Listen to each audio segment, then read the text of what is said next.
Seperti biasanya kegiatan baca puisi itu dilakukan berhadapan kepada audien gitu kan. Tetapi ini enggak.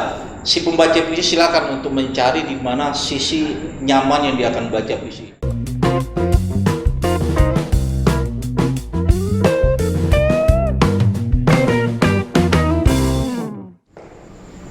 Assalamualaikum warahmatullahi wabarakatuh. Pemirsa Mancek Bicek, jumpa lagi bersama Sertan Daeng, Serasa Sanak bersama Daeng di TV Sumsel. Kali ini kami akan bincang-bincang dengan narasumber di sebelah kiri, sebelah kanan kami, Ketua Sanggar Seni dan Budaya Teater Alam, sekaligus juga sebagai Ketua Pelaksana Hari Puisi Indonesia, Pak Edwin Pas. Selamat berjumpa, Pak. Selamat berjumpa. Nah, selanjutnya ada lagi narasumber di sampingnya Pak Edwin Pas, yaitu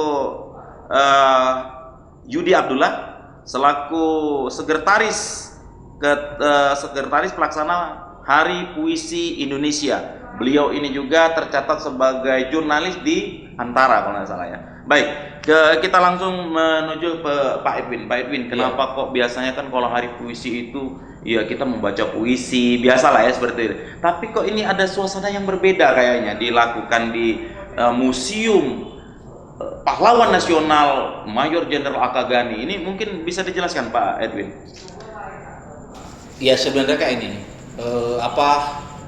kegiatan Hari Puisi sebelumnya kita sudah pernah melakukan pada tahun 2016, tapi itu Hari Puisi nasional gitu ya, Hari nasional.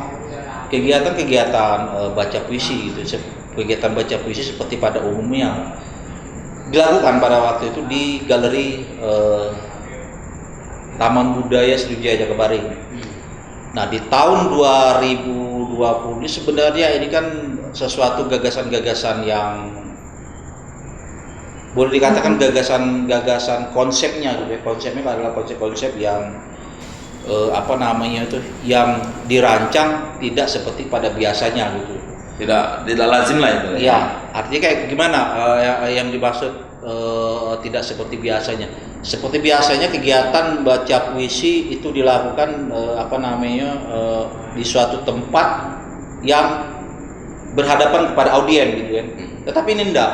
Si pembaca puisi silakan untuk mencari di mana sisi nyaman yang dia akan baca puisi. Nah, pertanyaan tadi kenapa diadakan di Museum Pahlawan Nasional Dr. Akagani? Mengingat bagi kami gitu ya sebagai penggiat sastra bahwa almarhum pada masanya mereka juga pada masa sebagai dokter gitu kan, ada beberapa saya melihat itu karya-karya puisi beliau yang menarik, yang untuk dipublikasikan, untuk diangkat kembali di kegiatan-kegiatan sastra. Nah, maka saya bertepatan pada Hari Puisi Indonesia yang ke-8 ini sangat tepat sekali diadakan di Museum Pahlawan Nasional Akagani, dan akan melakukan pembacaan puisi karya beliau dan karya-karya penyair lainnya seperti karya-karya penyair Hairun Anwar, karyanya Taufiq Ismail, dan karya penyair nasional lainnya. Baik, Bung Edwin ya, saya dapat informasi juga bahwasanya Hari Puisi Indonesia ini tim atau panitia pelaksana itu melakukan roadshow untuk meminta semacam ucapan selamat kepada kepala-kepala daerah di Provinsi Sumatera Selatan. Nah, mungkin bisa dijelaskan ini mungkin ada kesan tersendiri atau mungkin ada yang menolak juga atau ada yang memberi apresiasi, mungkin bisa dijelaskan Mancek-Bicek kita juga. Alhamdulillah dari beberapa katakanlah ya tokoh yang ada di Sumsel, kita menyampaikan tentang kegiatan Hari Puisi, pembacaan puisi, karya-karya penyair nasional. Mereka tidak awam gitu.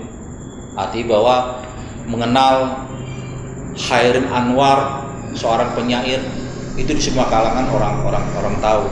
Nah, pada saat kita menyampaikan bahwa kami akan mengadakan kegiatan Hari Puisi Indonesia dan pembacaan puisi karya-karya penyair, Khair Anwar, Taufik Ismail, dan karya punya almarhum tokoh pahlawan nasional Dr. Agani.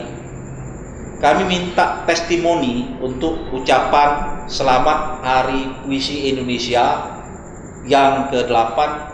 Mereka tidak keberatan dan mereka Sekaligus kita minta dia puisi juga. iya, dan kita juga meminta beliau untuk membacakan puisi. Pada dasarnya mereka siap dan tinggal bagaimana mensinkronkan waktu jam kesibukan beliau. Termasuk juga termasuk Gubernur kita.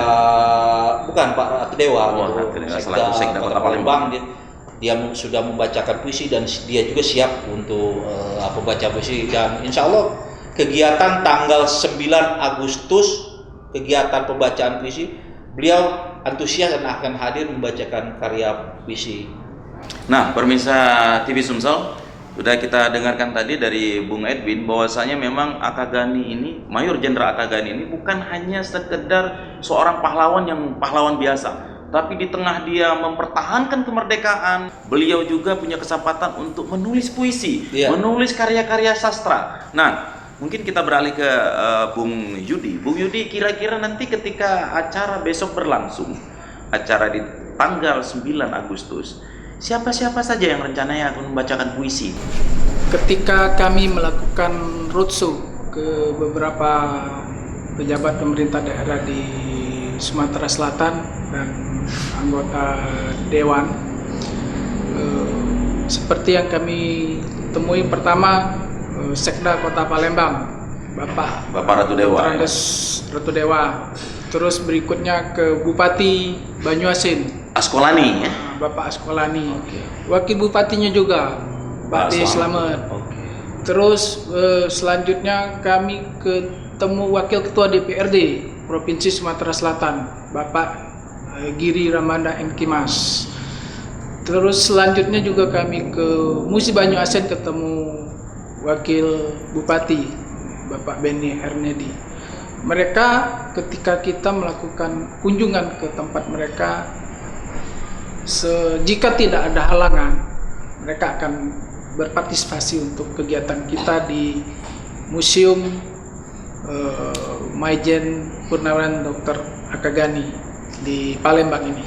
Baik Bung Yudi, kita juga dapat informasi bahwasanya ada salah satu pejabat di Kota Palembang yang saya dengar juga Ratu Dewa selaku Sekda Kota Palembang. Dia kepengen sekali langsung pengen baca puisi secara spontanitas. Nah, ini gimana nih? Ada cerita yang menarik dari beliau selaku Sekda, tapi juga beliau juga suka dengan karya sastra dengan spontanitas ya, orang nggak sembarang ya bisa membuat puisi dengan spontanitas. Mungkin bisa diceritakan, Bung Yudi. Ketika kami berbincang-bincang dengan Bung Edwin untuk membuat acara Hari Puisi Indonesia pada tanggal 26 Juli 2020, waktunya kan hanya 2-3 hari sebelum Hari Puisi itu berlangsung. Kami berbicara gimana kita bisa melakukan kegiatan ini dengan cepat. Siapa yang bisa merespon program acara kita ini yang tidak perlu melakukan surat menyurat, bertele-tele menggunakan waktu. Kita coba melakukan kontak-kontak dengan beberapa pejabat, dan awal yang merespon itu Pak Sekda Palembang, Ratu Dewa, dan beliau menawarkan untuk spontan, ya sudah, daripada kita memilih waktu dan kesempatan lokasi mana tempat kita, kamu datang aja ke rumah saya, katanya kan, silakan datang ke rumah saya, kita buat baca puisi bersama di kediaman. Nah, itulah awal kami untuk melakukan kegiatan ini, dan akhirnya kita rencanakan puncaknya pada tanggal 9 Agustus 2020. Ya, saya kembali lagi ke Bung Edwin. Ini kenapa kok acara peringatan Hari Puisi Indonesia itu jatuh pada tanggal 26 Juli? Iya, kegiatan Hari Puisi Indonesia kenapa jatuh pada tanggal 26 Juli? Itu diambil bertepatan kepada hari lahirnya seorang penyair Indonesia, Khairul Anwar. Beliau lahir tanggal 26 Juli 1922. Nah, maka diambillah apa namanya itu kegiatan Hari Puisi Indonesia itu di tanggal 26 Di tanggal 26 ya. Juli. 26. Itu memang sudah ada kesepakatan pertemuan di beberapa penyair gitu. Beberapa penyair. Di Riau kalau tidak salah gitu ya. Ini yang ke-8 ya. Ya, yang ke-8. Oke. Saya kembali lagi nih terakhir di Bung Yudi. Ini kan masih zaman Covid ya. Kota Palembang masih di zaman new normal. Nah, ini bagaimana kemasan acara pembacaan Hari Puisi Indonesia ini dilangsungkan, mungkin dengan protokol kesehatan atau bagaimana nih, dengan berapa jumlah undangan yang hadir, terus siapa-siapa yang hadir, mungkin bisa dijelaskan Bung Yudi. Dalam kondisi pandemi COVID-19 sekarang ini, kita melakukan kegiatan di museum ini dengan jumlah undangan terbatas. Undangan terbatas. Sesuai dengan standar protokol kesehatan untuk antisipasi penyebaran virus corona. Jadi kita mengundang beberapa pejabat, anggota DPR, penyair, pegiat sastra di Kota Palembang dengan jumlah sekitar 30-50 orang sesuai dengan kapasitas museum ini. Jadi kita mengundang beberapa tokoh dan penyair yang dan pejabat di Kota Palembang dan beberapa daerah Sumsel itu yang secara selektif yang benar-benar menaruh perhatian kepada seni dan sastra. Oke, Bung Edwin, mungkin sebelum kita close, apa harapan-harapan Bung Edwin dalam pelaksanaan Hari Baca Puisi Indonesia ini kepada masyarakat Kota Palembang umum pada khususnya dan masyarakat Sumatera Selatan pada umumnya? Ya, paling tidak bahwa Museum Pahlawan Nasional Dr. Aga Ghani ini kan di Palembang ini belum begitu terlalu banyak orang yang tahu, Memahami, terutama di kalangan pelajar tuh, mereka lebih tahu museum Balap Dewa gitu kan, atau museum Sultan Badarudin gitu kan. Selain dari itu sebenarnya ada Atau Benteng museum Besar ya. Ada Museum Pahlawan Nasional Aga Ghani. Memang museum ini memang dikelola secara pribadi, memang museum ini yang Belum disampaikan atau dihibahkan ke pemerintah ya. Belum. Yayasan.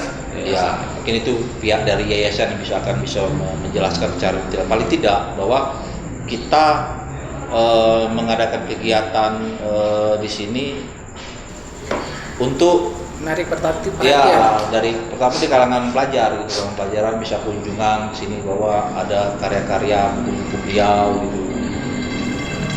Oke, jadi permisa Sersan Daeng, 100 anak bersama Daeng. Demikian tadi kami bincang-bincang bersama Bung Edwin selaku penggiat sastra, seni dan budaya, termasuk juga Bung Yudi. Mudah-mudahan apa yang dikerjakan beliau-beliau ini dapat bisa menginspirasi anak-anak milenial kita untuk lebih memahami daripada museum, lebih memahami daripada karya-karya sastra sebelumnya, sehingga bisa menjadi inspirasi juga buat dia mengembangkan diri dalam dunia sastra. Demikian, jumpa lagi nanti bersama Sersan Daeng dengan tema-tema yang berbeda. Assalamualaikum warahmatullahi wabarakatuh. Waalaikumsalam warahmatullahi wabarakatuh. Salam budaya. Salam.